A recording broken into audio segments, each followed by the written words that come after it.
All right, ninth graders, hopefully you're ready to get started on some more notes. So we are going to start out here. We're talking more about symmetries of, remember that fancy word we used last time, regular, so fancy it's even regular. Symmetry of regular polygons. And a polygon is a line or a shape that has straight sides, straight edges for the sides, and it is closed. So like a square would be a polygon, or a triangle, or a hexagon. All of those things are polygons. So we are going to put in some definitions here. And I told you last time that I got some really cool new pens. Look at those bad boys. Oh my goodness, I'm just steaming with jealousy. Just kidding, I've got them, so I'm not jealous. Okay, let's start putting these things in. The first one that we are going to talk about is a line of symmetry. A line of symmetry, like we talked about last time, is a line that reflects a figure onto itself. I regret not writing it underneath. It's okay. I'll live, maybe. Okay, so it is a line that reflects a figure onto itself. That is going to be a line of symmetry. So now let's talk about rotational symmetry.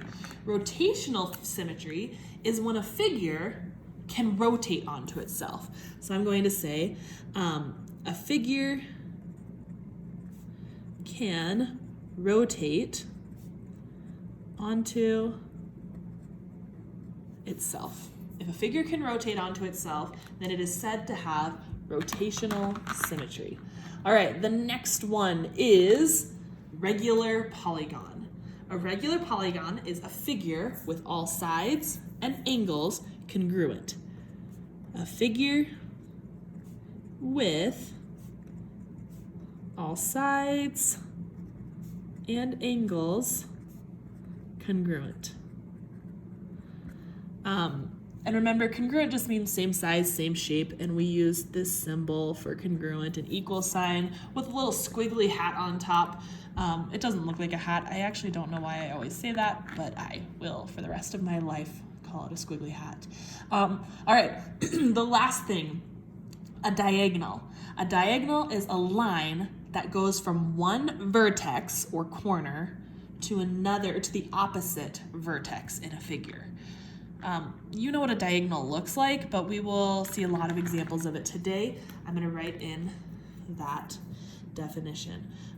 So it's going to be a line from one vertex to the opposite vertex.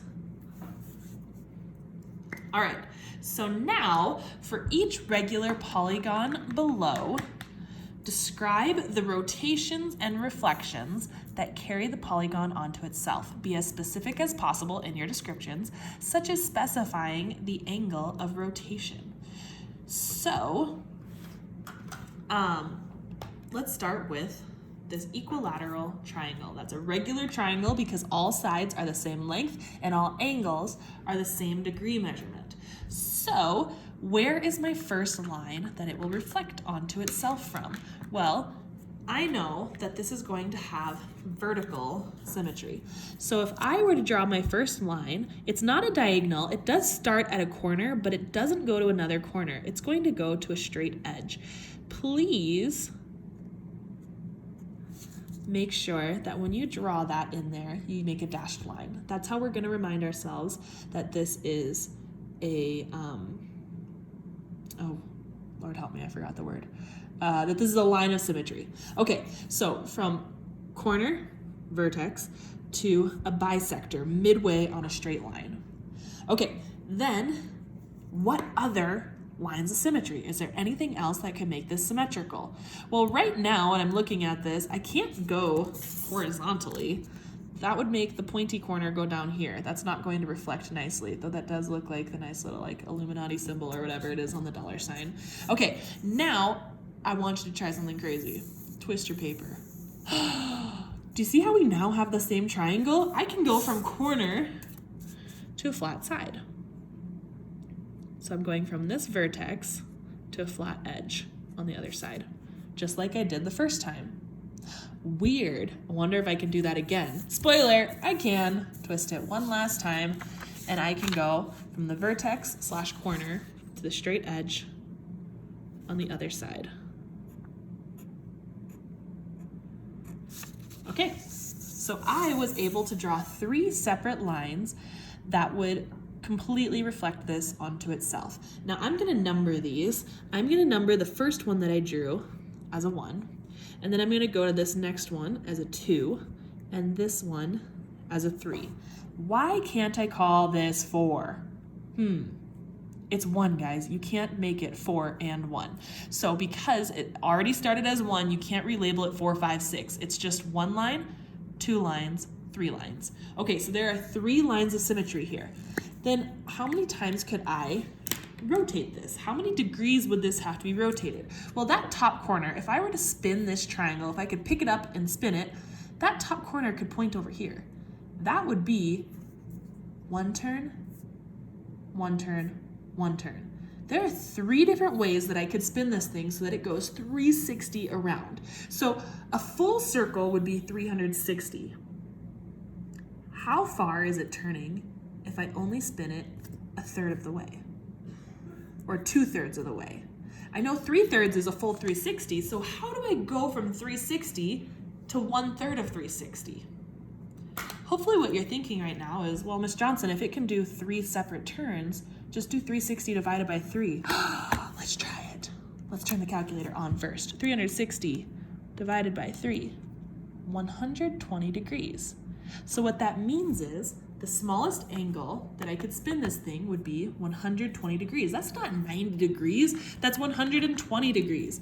So I did 120 degrees, and remember I did 360 divided by 3, and that gave me 120.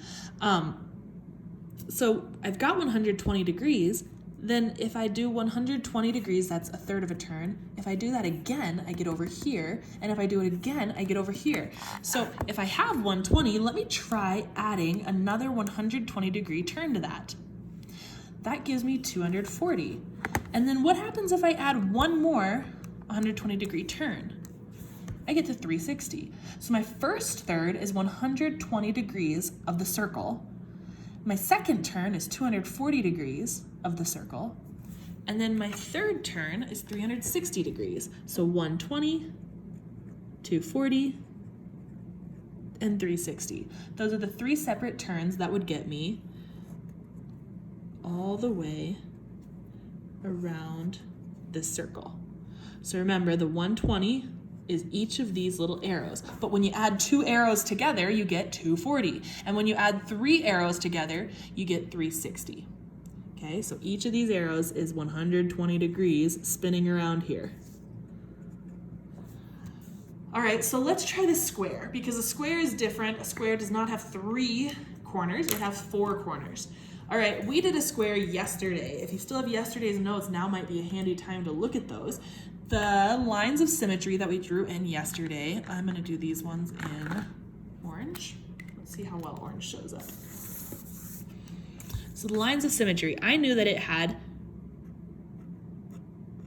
vertical symmetry and it had horizontal symmetry.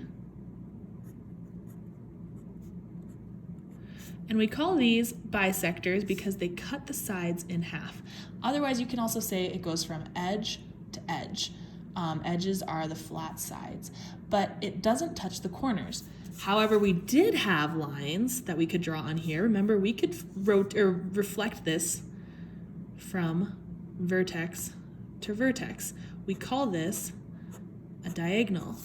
Remember, a line from one vertex to the opposite vertex, and we can do both diagonals on a square.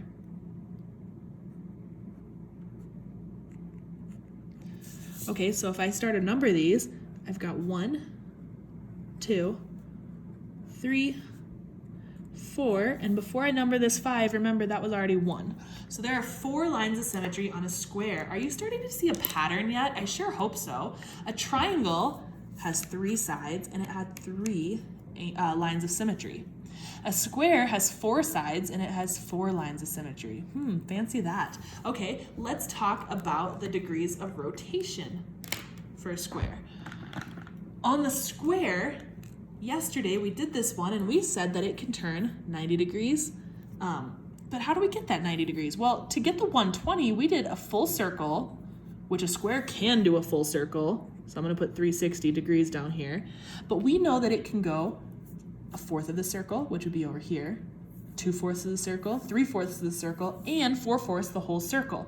So what's going to give me those rotations that bring it 1, 2, 3, 4 times around? Well, if a full circle is 360, let me do 360 and divide it into 4. I get 90 degrees. So each of those turns, because there are 4 of them, each of those turns is going 90 degrees. Okay, so the first 90 degrees goes here. And then if I take that 90 degrees and add 90 to it, I get 180 degrees. And if I have that 180 and I add 90 to it, I get 270 degrees. And if I've got 270 and I add a 90 degree turn to it, I've got 360 degrees. So there were 4 turns until I got back to 360. Square, 4 lines of reflection, 4 degrees of rotation, and I got it by doing 360 degrees divided by 4. Starting to see some patterns here. I wonder if we can use that on the pentagon. A pentagon has 5 sides. I like to remember that because pent means house, or it's another word. It's what is it? I think it's like Latin origin for house. Anyway, because it kind of looks like a house. It's got the roof there and the 3 sides on the bottom. Okay, so is this going to be more like the triangle or more like the square? Well, the square had opposite edges facing each other. Pentagon doesn't. It has a corner across from a flat edge. That's a little bit more like the triangle. So I'm going to use that same method that we used on the triangle. I'm going to start at that corner, and I'm not going to go to this corner over here.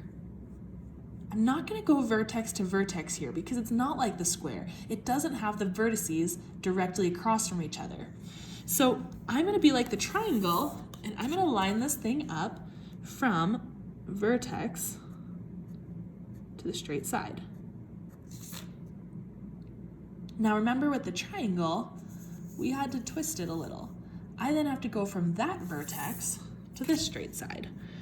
I'm kind of eyeballing it. This isn't always perfect, but I try my best.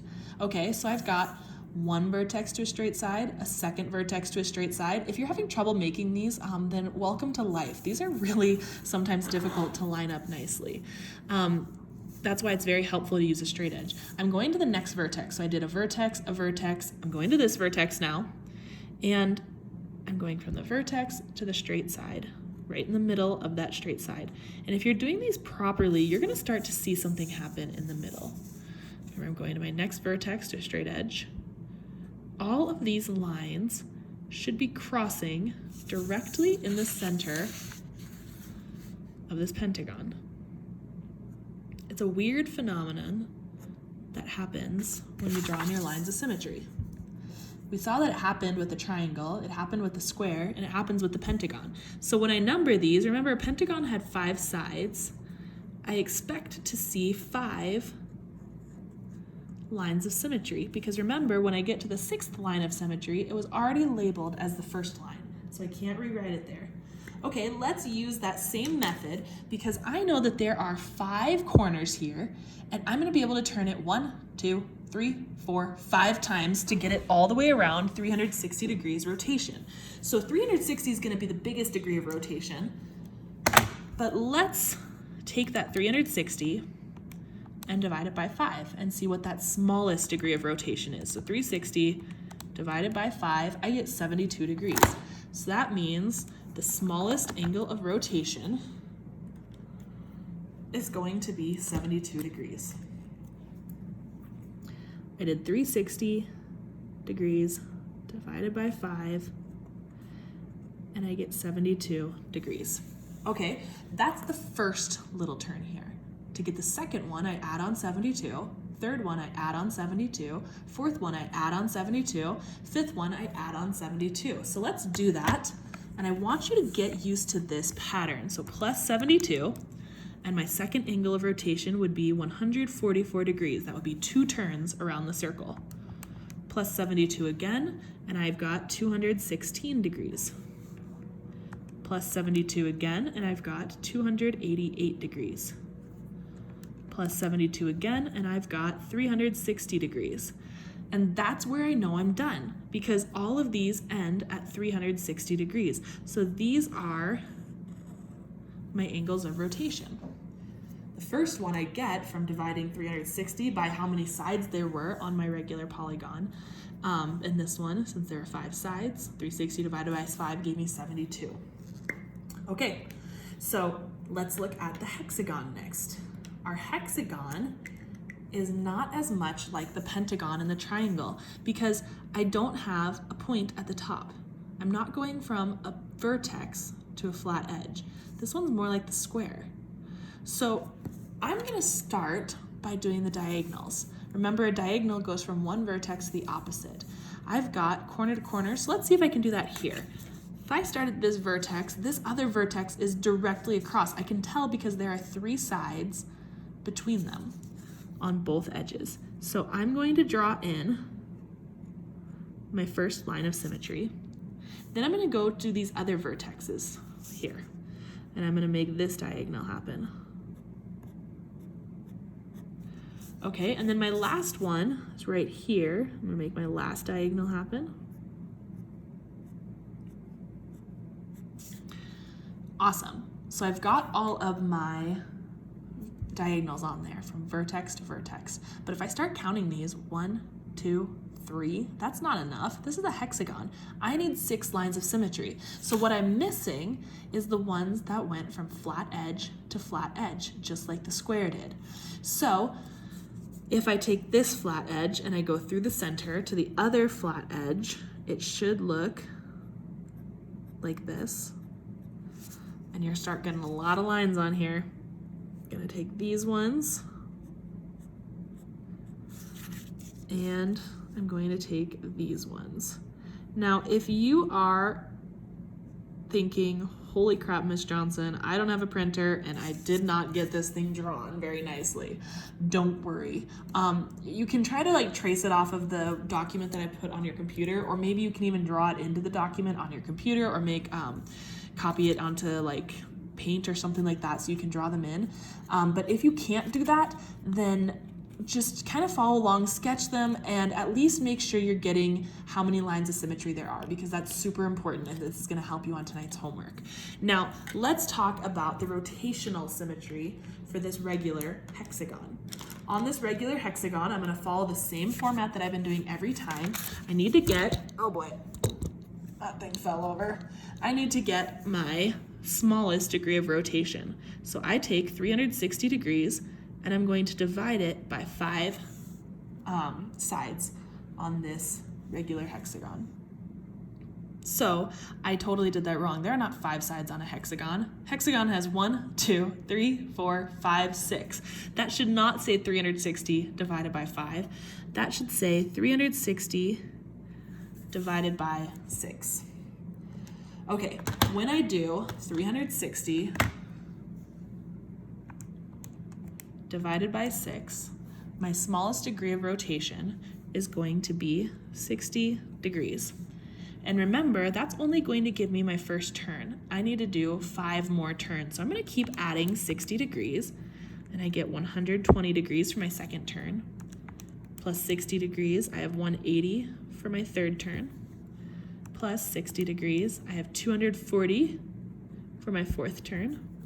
Plus 60 degrees, I've got 300 for my fifth turn. Plus 60 degrees, and I have 360 degrees for my sixth turn. We know when we reach that 360, we're done. Okay, so there are my 6 angles of rotation for this regular hexagon that would carry it back onto itself. And I forgot to number these. I will number these lines of reflection. I've got 1, 2, 3, 4, 5, and 6. All right, we got 2 more here. My regular octagon. Is an octagon more like the pentagon and the triangle, or is it more like the square and the hexagon? Well, let's see if we've got vertices across from each other. That's a flat edge, and there's a flat edge across from it. There's a vertex, and there's a vertex across from it. So I know that this is going to be more like the hexagon and the square. Why are these similar? How many sides does the triangle have? 3. Square has 4. Pentagon has 5. So 3 and 5, how are those similar? And how are 4, 6, and 8 similar? I think we're starting to see something. When you have, and I'm going to write this on the bottom, when you have an odd number of sides, something crazy happens. When there were 3 sides, it goes from a vertex to a straight edge. When there are 5 sides, that's an odd number, vertex to straight edge. We do vertex for straight edges on all the odd number of sides. So I'm going to say vertex to straight edge. That's when there's an odd number of sides. So what happens when there's an even number of sides? Well, when it's even number of sides, it goes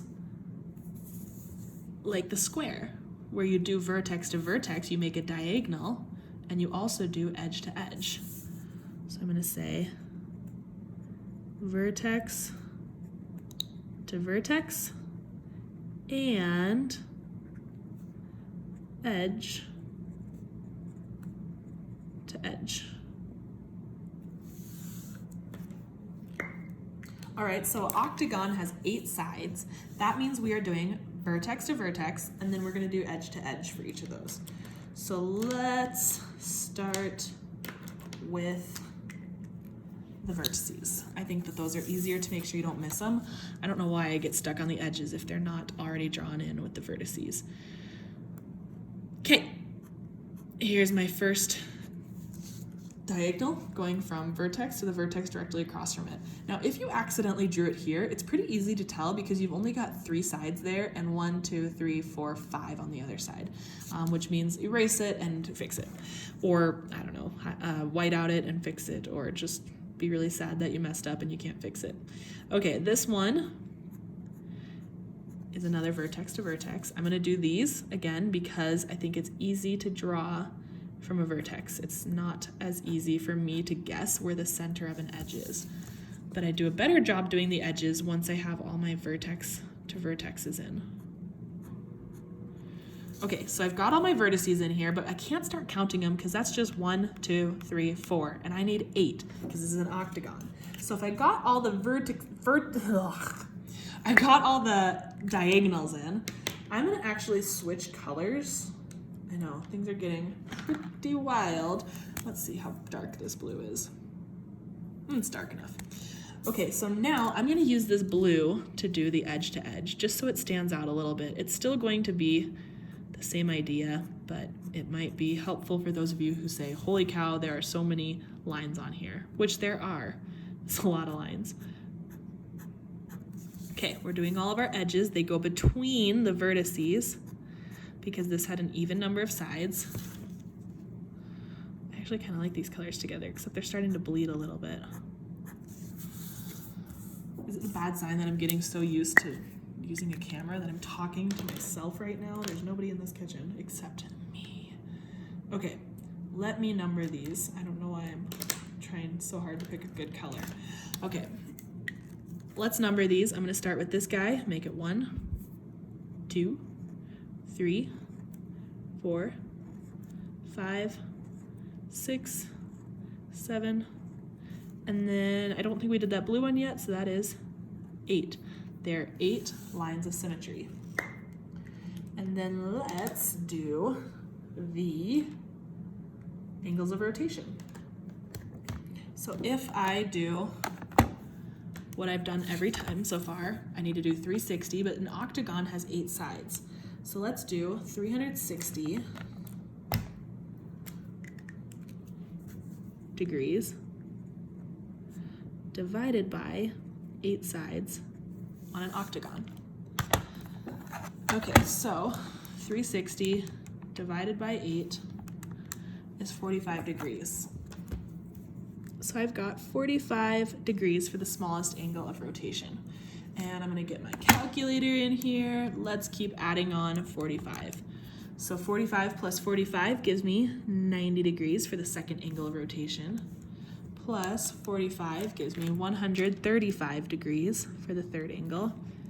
Plus 45 is 180 degrees. We're halfway there.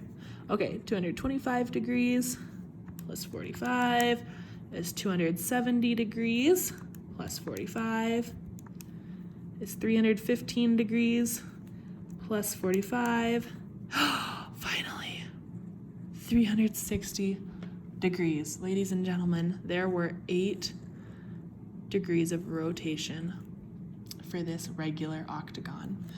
All right, 9th graders, so we've got, if it's an odd number of sides, you're gonna go vertex to a straight edge. If it's an even number of sides, you're going vertex to vertex and edge to edge. Oh, our next problem is a nonagon. Nonagons have 1, 2, 3, 4, 5, 6, 7, 8, 9 sides. 9th graders, there are so few things I wanna do less than this problem. So, in honor of me being tired of doing these right now, we are going to skip. Yay, look, it's like the good old days where we skipped things and had school and saw humans and didn't get afraid to breathe outside.